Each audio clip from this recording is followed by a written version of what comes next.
ఒక పెద్ద ఎత్తున కార్యక్రమం ప్రతి జిల్లాలో, జిల్లా కేంద్రాల్లో, మండల్లో, గ్రామాల్లో కూడా ఏర్పాటు చేయాలని ప్రభుత్వం నుంచి ఆదేశాలు వచ్చాయి. అలాగే రేపటి నుంచి మొదలుకొని 21 మే నుంచి 21 జూన్ దాకా వివిధ కార్యక్రమాలని ఏర్పాటు చేయడం. సో ఈ కార్యక్రమాల్లో అందరూ కూడా పాల్గొనాలి. గతసారి సూరత్లో ఒక రికార్డ్ బ్రేకింగ్ ఈవెంట్ చేస్తే ఈసారి దాదాపు 2 కోట్ల మంది యోగాని ప్రాక్టీస్ చేస్తూ దాన్ని ఒక క్యాంపెయిన్ మోడ్లో తీసుకెళ్తూ ఆ రికార్డ్ని బ్రేక్ చేయాలని ఆంధ్రప్రదేశ్ ప్రభుత్వం ఆలోచిస్తూ ఉంది. హెల్తీ సిటిజన్ అనే ఒక మాటలు కూడా గౌరవ ముఖ్యమంత్రి గారు తెలియజేస్తూ ఉంటారు. దాని గురించి ఇది ఒక ప్రయత్నం అన్నమాట.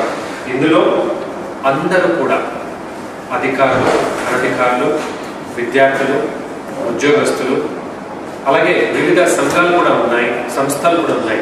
బ్రహ్మకుమారీస్ ఉన్నారు, అలాగే యోగాని ప్రాక్టీస్ చేసినటువంటి వాళ్ళు ఉన్నారు.